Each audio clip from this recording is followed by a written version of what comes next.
La historia en palabras de sus protagonistas. Voces. Hoy en la sección Voces nos encontramos con la doctora Carla Yolanda Costa Villana, miembro del Cuerpo Académico de Biomedicina de Enfermedades Infecciosas y Parasitarias, responsable del Laboratorio de Biología Celular, adscrita al Centro de Investigaciones Regionales Dr. Dei Noguchi, la Unidad Biomédica. Vamos a hablar sobre la enfermedad de Chaga, una enfermedad desatendida. Bienvenida a esta sección. Muchísimas gracias por la invitación. Bueno, doctora, ¿qué es la enfermedad de Chaga? Bueno, la enfermedad de Chagas también se conoce como tripanosomiasis americana. Esta enfermedad es una zoonosis. ¿Qué quiere decir esto? Que la transmisión puede darse entre animales y humanos, ¿sí? Esta enfermedad es causada por un parásito protozoario conocido con el nombre de Trypanosoma cruzi. Y la zona endémica en donde se da esta enfermedad es en la parte continental de América Latina, ¿sí? De manera original, porque también ya con los fenómenos de globalización y de migración, esta enfermedad también se ha extendido fuera de esta zona endémica, ¿sí? Entonces países como Europa, Norte de América, Oceanía, también ya se presentan casos de esta enfermedad. ¿Y qué le llevó a interesarse por este estudio?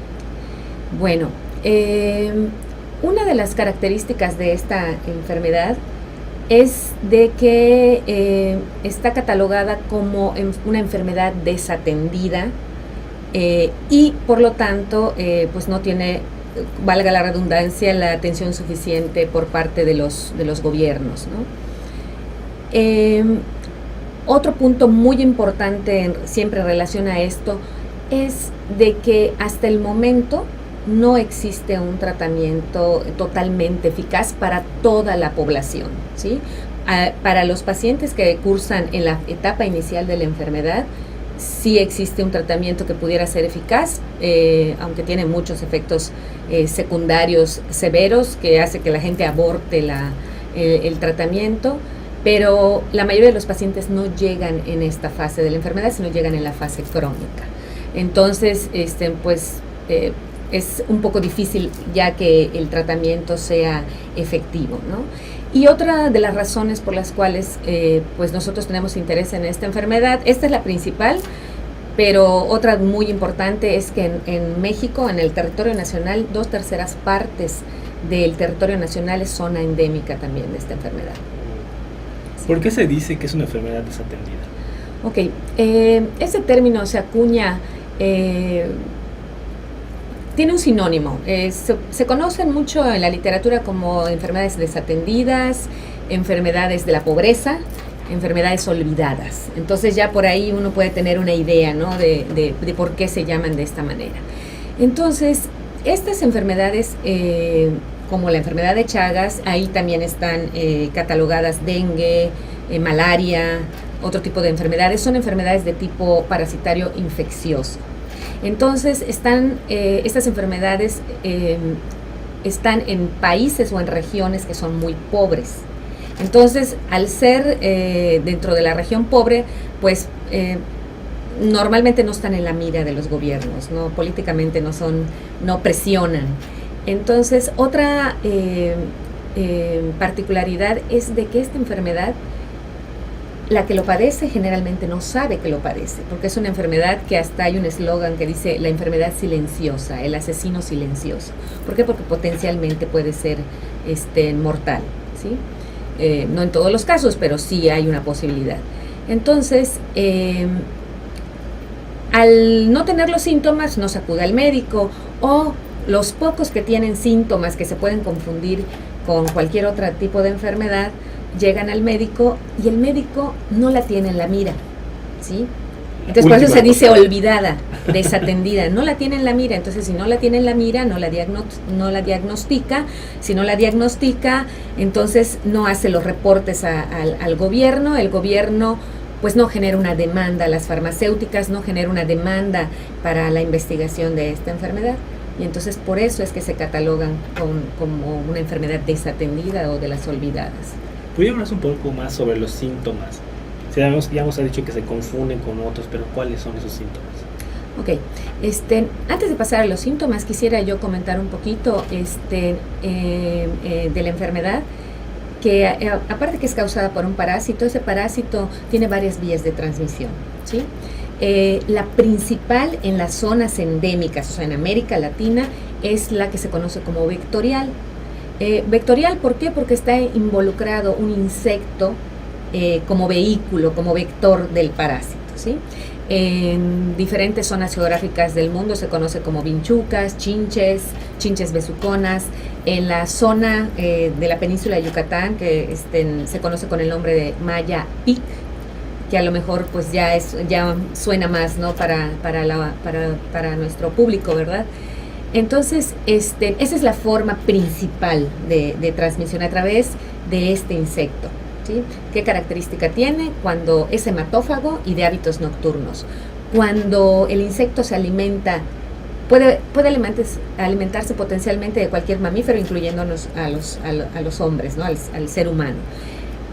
Como tiene un anestésico, pues el paciente no lo siente, el individuo no lo siente. Entonces, ¿qué pasa? Al mismo tiempo tiene la característica de defecar. En la materia fecal y en la orina de este insecto están los parásitos, si estuviera infectado, porque pues no necesariamente todos tienen que estar infectados.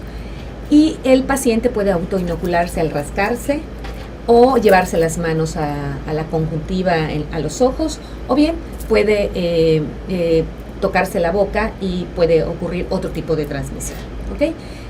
Las secundarias o que están en otras son importantes, pero también no solamente son endémicas, sino fuera de ella está la transmisión por transfusión sanguínea, por trasplante de órganos de pacientes que están infectados, la transmisión congénita, y de manera secundaria también se pueden infectar a través de alimentos contaminados, o sea, por la vía oral.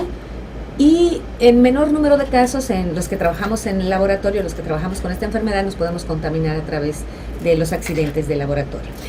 Los síntomas, que es lo que me preguntabas de la enfermedad cursa por dos fases clínicas. Una inicial, que es la aguda, que tiene una duración entre 8 y 16 semanas. La mayoría de los pacientes no va a tener ni un síntoma, ¿sí? La inmensa mayoría no va a tener un síntoma. La mitad de los pacientes pudiera ser que se le pudiera encontrar algún signo que nos diga que entró por ahí el parásito. Entonces ahí aparecen dos signos, que son el chagoma de inoculación, que es una lesión cutánea, es como un nódulo subcutáneo que puede tener inflamación. También pudiera confundirse con otro tipo de picaduras de otro tipo de insectos. Y el signo de Romaña, que es cuando uno se lleva la mano infectada y entonces produce una inflamación en uno solo de los ojos normalmente, que es una característica, y en ambos párpados de ese ojo. Entonces, pero no todos tienen esos síntomas. Algunos dentro de estos que presentan los signos también pudieran presentar, por ejemplo, fiebre. Se confunde con cualquier cosa, dolores musculares, articulares, dolor de cabeza, cansancio. Entonces por eso se puede confundir muy fácilmente. Pero la mayoría no tienen ni siquiera estos signos, ni siquiera estos síntomas. Después de este tiempo de la infección, aproximadamente las 16 semanas, entra el paciente a una fase crónica, que también puede ser que no presente síntomas. Si no presenta síntomas, por eso vuelvo a recalcar, la enfermedad silenciosa. El parásito lo que hace es que se interna en las células de diferentes órganos del cuerpo y entonces no es detectado, aparentemente no causa ni un daño, ¿sí? Esta etapa puede durar 10, 20, 30 años, ¿sí? Y como muchas veces los niños son los que potencialmente son a los que pican, pues cuando llegan a una etapa pues, relativamente joven, pueden sufrir las consecuencias que pudieran ser, por ejemplo, un infarto, ¿sí? Y de estos pacientes, un 30% presentan alteraciones cardíacas, y entonces eso se llama como fase crónica sintomática, y un 10% de estos puede presentar una fase crónica en donde se ven alteraciones de aparato digestivo y también podrían ser alteraciones neurológicas. ¿Cuáles son los riesgos de contraerla? Pues todo esto que te he comentado, o sea, los riesgos es de que potencialmente puede tener un desenlace fatal, ¿no? O sea, puede afectar el corazón, puede afectar otros órganos. Va a depender de la zona, depende de la zona. Vemos diferentes linajes dentro del mismo parásito. El parásito es muy pleomórfico, o sea, tiene muchas presentaciones. Entonces, vemos en países como, por ejemplo, el Cono Sur, en Argentina, la enfermedad es muy severa. O sea, hay muchos casos reportados, mientras que, por ejemplo, en la península de Yucatán se tiene el vector, o sea, se tienen las chinches, se tienen los reservorios que pueden ser casi cualquier mamífero, y tenemos casos positivos. Sin embargo, no se presenta tan severa la enfermedad. Puede deberse al tipo de parásito que esté circulando, ¿sí? Igual a la persona, ¿no? Podría ser. O sea, esto que tú mencionas también, o sea, depende de la genética, depende de qué tan infectado estaba el insecto a la hora de alimentarse del hospedero. O sea, son multifactorial de cómo se va a presentar la enfermedad. Bueno, he escuchado que igual hay más presencia en las personas que duermen en cama, que duermen en hamaca, pero más que nada la pregunta es, ¿cómo evitar esta enfermedad? Okay. Al no haber un tratamiento eficaz, principalmente para la fase crónica, que es en realidad cuando los pacientes llegan, en la fase aguda muy pocos pacientes llegan, lo mejor es prevenir, ¿sí? En lo que se puede encontrar un tratamiento, ya sea farmacológico o inmunológico, totalmente eficaz para esta parte de la población. Entonces, entre los métodos de prevención, que de hecho son muy recomendadas por la Organización Mundial de la Salud, es el control del vector, ¿sí? La eliminación del vector. Hay muchas iniciativas en el Cono Sur donde están enfocadas a la eliminación del vector. Entonces, ahí, ¿qué podemos hacer? No sé, que los patios o las zonas circundantes a nuestras casas, en el interior de nuestras casas, no tengamos acumuladas cosas donde el insecto vector pueda estar ahí resguardado, ¿sí? También se recomienda de que no haya animales de compañía que duerman junto a la persona. ¿Por qué?